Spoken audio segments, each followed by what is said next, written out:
Assalamualaikum warahmatullahi wabarakatuh. Waalaikumsalam Waalaikumsalam warahmatullahi warahmatullahi wabarakatuh. wabarakatuh. Ya, apa kabar kalian semua? Alhamdulillah baik, Pak. Alhamdulillah baik, Baik, Pak. Pak. Alhamdulillah. Coba dipimpin dulu aja oleh Irsyad, berdoa dulu sebelum pembelajaran. Baik, Pak. Baik semuanya. Sebelum pembelajaran hari ini dimulai, alangkah baiknya untuk berdoa terlebih dahulu. Berdoa di dalam hati, mulai. Berdoa selesai, semoga diberi kelancaran untuk hari ini. Sudah, Pak? Ya, terima kasih kepada Irsyad. Ya, untuk pembelajaran hari ini mungkin kita akan sedikit mereview tentang materi hari kemarin. Ada yang masih ingat materi kemarin tentang apa? Tentang teks posisi, Pak. Coba sedikit dijelaskan, Ramanita, eksposisi itu apa pengertiannya? Baik, Pak. Teks eksposisi adalah sebuah bentuk tulisan yang menjelaskan atau menguraikan suatu ide, kemudian pokok pikiran, pendapat, informasi maupun pengetahuan pembaca tanpa bermaksud memengaruhi. Terima kasih. Lalu untuk Irsyad sebentar ya.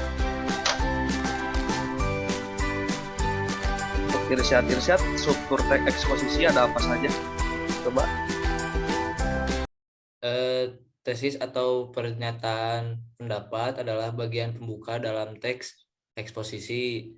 Bagian tersebut berisi pendapat umum yang disampaikan penulis terhadap permasalahan yang diangkat dalam teks eksposisi.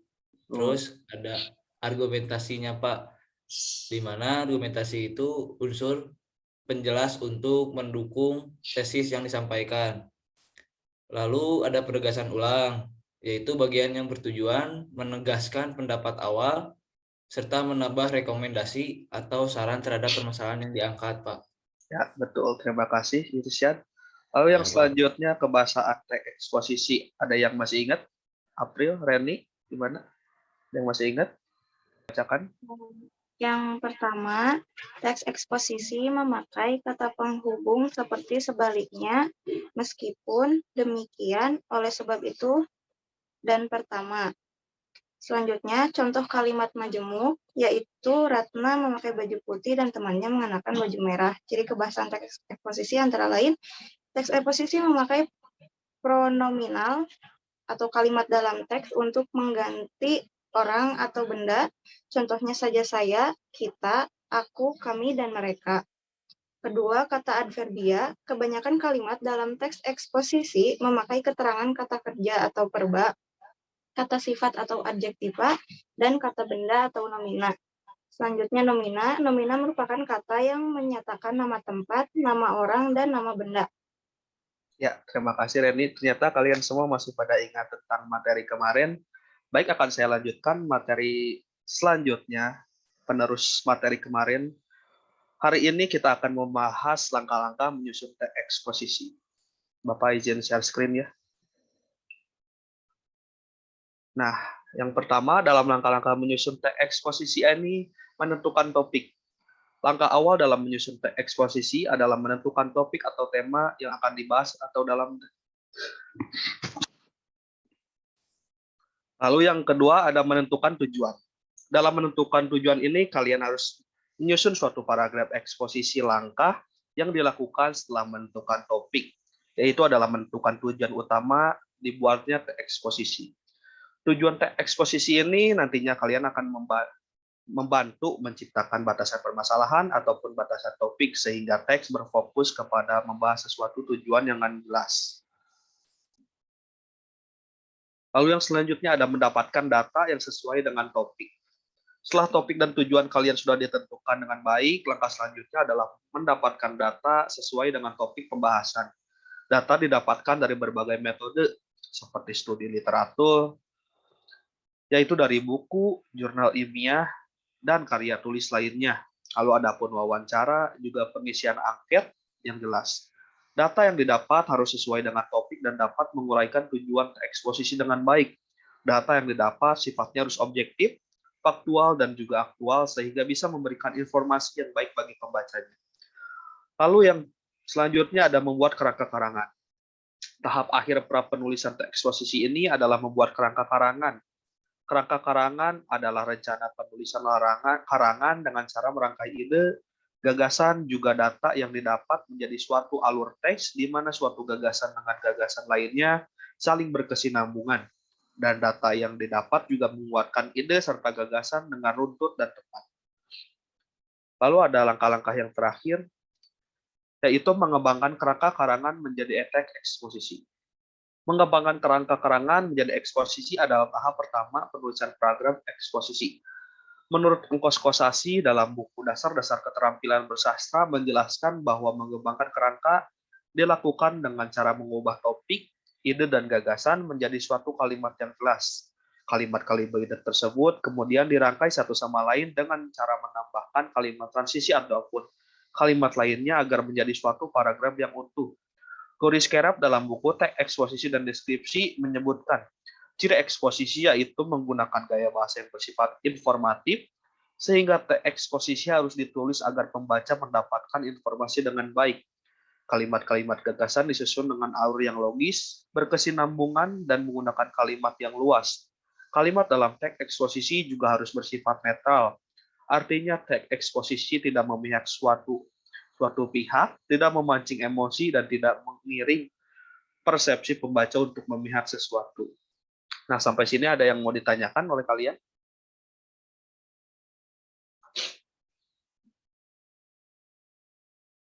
Tidak ada? Jika tidak ada, coba dicek e-learning-nya. Saya sudah simpan di situ untuk tugas kalian. Tugas hari ini akan saya berikan untuk perorangan ya, tidak seperti kemarin berkelompok. Sudah dicek tugasnya apa? Sudah, Pak. Coba Adisti dibacakan tugasnya apa saja.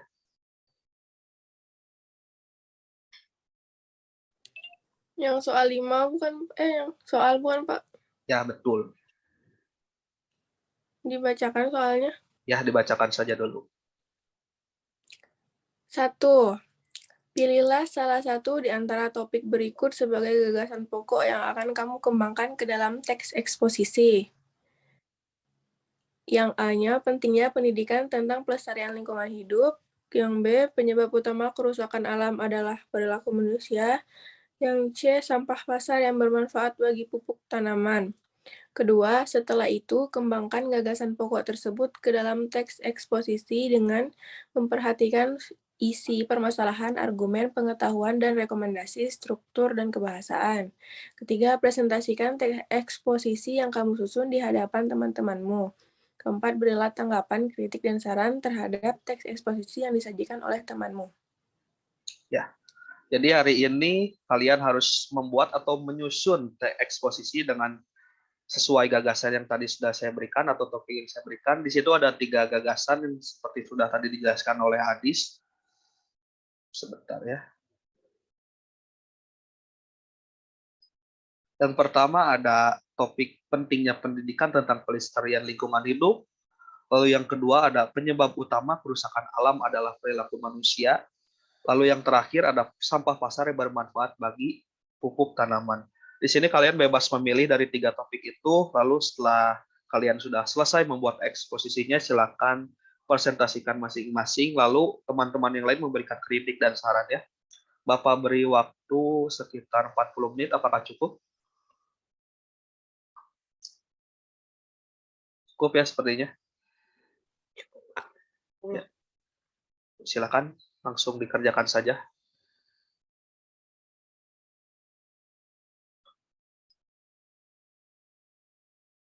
Jika ada kesulitan, boleh langsung ditanyakan saja ya. Silakan. Saya sudah, Pak. Coba April, silakan yang topik satunya dipresentasikan. Baik, Bapak, izin share screen ya.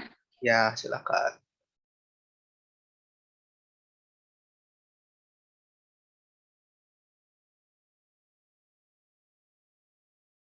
Apakah sudah tampil? Masih Belum. blank. Masih blank bentar ya. Nah, silakan sudah.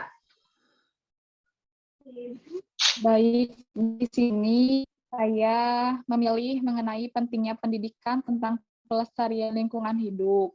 Di bagian tesis, saya di paragraf 1 itu ada lingkungan hidup merupakan salah satu elemen utama dalam kehidupan. Tanpa lingkungan hidup, kita tidak akan bisa hidup. Oleh karena itu, sudah sepantasnya sebagai manusia, kita melakukan segala macam daya upaya terbaik kita untuk melestarikan lingkungan hidup.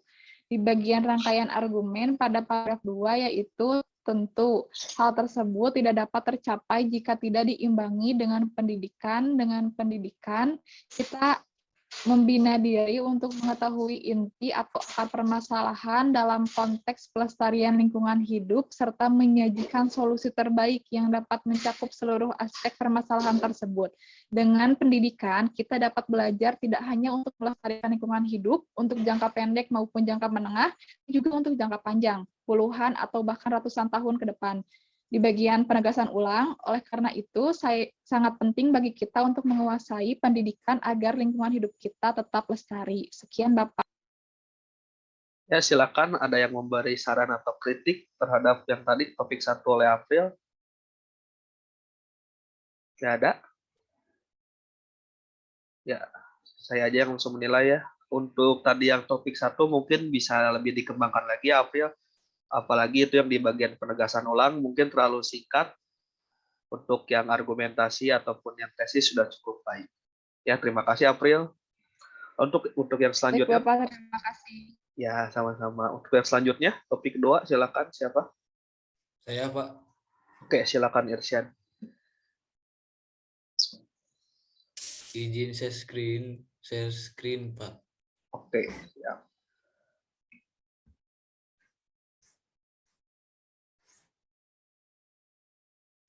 Udah muncul, Pak? Sudah, silakan.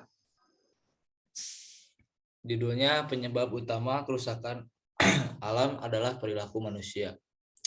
Tesis, dari tahun ke tahun kerusakan alam di Indonesia semakin memprihatinkan. Menurut catatan WALHI, jumlah hutan yang rusak di Indonesia pada tahun 2016 meningkat 3 kali lipat dari tahun 2015. Kerusakan hutan terparah terjadi di Pulau Kalimantan dan Sumatera. Dari data yang disebutkan, faktor utama penyebab kerusakan ialah karena perilaku manusia. Nah, masuk ke argumentasinya, terdapat 3 perilaku negatif manusia yang menjadi penyebab utama kerusakan hutan di Indonesia. Yang pertama, ialah pembakaran hutan untuk membuka lahan. Perusahaan seringkali mencari jalan pintas untuk membangun pabrik mereka, yaitu dengan cara membakar hutan. Yang kedua, ialah pembuangan limbah secara sembarangan. Perusahaan seringkali membuang limbah di sepanjang aliran sungai tanpa memperhitungkan pencemaran air. Akibatnya, air dalam tanah telah tercemar dan hutan menjadi rusak. Yang ketiga, ialah perilaku membuang sampah sembarangan. Manusia seringkali membuang sampah, terutama sampah plastik yang tidak bisa didaur ulang secara alamiah. Secara otomatis hal ini turut serta merusak keseimbangan alam hutan.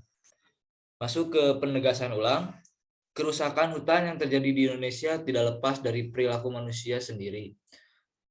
Perlu adanya ketegasan pemerintah dalam menindak pelaku pencemaran hutan serta kesadaran dari manusia untuk selalu menjaga kelestarian hutan. Jika tidak, kerusakan alam akan terus terjadi dan status Indonesia sebagai paru-paru dunia dapat terancam. Sudah, Pak. Ya, terima kasih Irsyad. Apakah ada yang memberikan penilaian pada Irsyad, kritik atau saran? Tidak ada lagi ini teh. Ada untuk Irsyad sudah bagus, bisa lebih diperbanyak saja latihan membuat eksposisi. Baik, Pak, makasih. Ya, kembali kasih. Lalu untuk yang selanjutnya, topik ketiga, silakan lanjutkan. Saya Pak, izin berbagi layar ya Pak. Ya, silakan Amandita.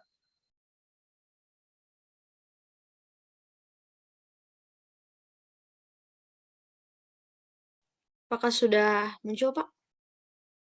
Sudah, silakan. Baik. Perkenalkan, nama saya Ramandita Arliani. Di sini saya akan memaparkan eksposisi yang saya pilih, yaitu sampah pasar yang bermanfaat bagi pupuk tanaman. Untuk tesisnya, sampah dipandang sebagai barang yang tidak berguna, bisa dijadikan sumber pendapatan apabila dikelola dengan baik. Sampah merupakan sumber daya yang dapat diolah menjadi barang bernilai ekonomi. Apa yang telah dilakukan warga Pasar Ciputat, Tangerang bisa dijadikan contoh. Warga setempat berhasil mengolah sampah dengan peralatan yang disediakan pihak swasta melalui perjanjian dengan pemerintah daerah. Kemudian untuk paragraf argumentasi, contoh lain yaitu kegiatan yang dilakukan warga Kaliabang, Kota Bekasi. Warga serta pengurus RW setempat melakukan pengolahan sampah lingkungan. Sampah dapur atau sampah rumah tangga diubah menjadi kompos dan pupuk cair. Sampah yang diolah adalah sampah basah langsung oleh warga. Langkah yang dilakukan dengan sosialisasi kepada warga agar memisahkan sampah basah dan kering. Hasil kompos yang diperoleh bisa mencukupi kebutuhan warga dan lingkungan sekitarnya. Di samping itu, hasil kompos dijual ke instansi pemerintah dan swasta di lingkungan setempat. Produksi kompos dari sampah lingkungan bisa memberi kegiatan bagi warga dan pemasukan yang positif. Termasuk juga produksi pupuk cair bisa dirasakan untuk menyuburkan tanah warga. Kemudian paragraf selanjutnya, berdasarkan contoh-contoh tersebut, pengolahan sampah memang tidak lepas dari keterlibatan warga masyarakat. Masyarakat harus diajari memilah sampah organik dan anorganik. Peranan pemerintah diperlukan di dalam masalah sosialisasi dan pembudayaannya. Bagaimanapun, masih banyak warga yang belum tahu cara mengumpulkan dan mengolah sampah yang mereka hasilkan. Kemudian paragraf selanjutnya yaitu penegasan ulang. Dalam mengolah sampah diperlukan suatu teknologi. Biaya penyediaan teknologi pengolahan sampah tersebut tidak sebanding dengan keharusan pemerintah untuk menyiapkan dana ratusan miliar tiap tahunnya untuk perbaikan jalan gara-gara sampah. Apabila pemerintah berhasil menggandeng pihak swasta di dalam penyediaan teknologi pengolahan sampah, biaya dapat lebih ditekan. Peran swasta juga dapat dilibatkan di dalam penyaluran dan pembelian produk-produknya. Usaha tersebut tentunya akan lebih ringan lagi. Cukup sekian, Pak. Terima kasih. Ya, sangat bagus. Terima kasih untuk Ramandita. Nah, ini untuk contoh yang padat ya, yang mulai dari tesis, apalagi argumentasi, tadi terdapat 2 paragraf yang dibuat oleh Ramandita, lalu terdapat juga penegasan ulang yang cukup baik. Terima kasih sekali lagi untuk Ramandita, untuk Irsyad, lalu untuk April. Silakan beri tangan ke kalian semua. Ya, tujuan pembelajaran teks eksposisi ini untuk menjelaskan informasi tertentu seperti tadi informasi tentang kerusakan alam yang dilakukan oleh manusia, sampah yang bisa menjadi pupuk tanaman jika diolah dengan benar. Lalu untuk menambah ilmu pengetahuan kalian juga sebagai pembaca, sehingga dengan membaca teks eksposisi ini maka kalian akan mendapatkan pengetahuan secara rinci dari suatu hal atau kejadian yang tadi sudah dijadikan topik tugas untuk kalian semua. Silakan akan ditutup oleh Irsyad dengan berdoa bersama.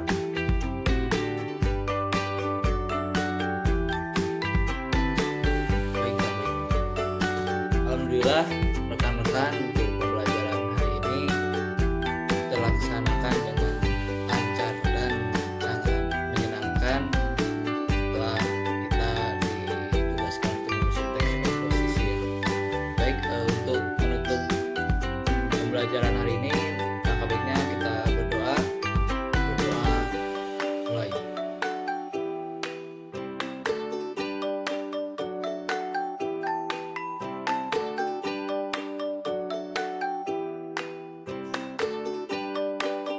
Berdoa selesai. Terima kasih Pak sudah saya pimpin untuk awal dan menutup yang pelajaran dari kita. Terima kasih Irsyad, terima kasih kepada teman-teman semua. Saya ingatkan sekali lagi, jangan lupa isi kehadirannya, jangan lupa juga tadi hasil-hasil tugasnya dikirimkan menjadi file PDF ataupun dokumen Word seperti biasa. Terima kasih, saya tutup. Wassalamualaikum warahmatullahi wabarakatuh.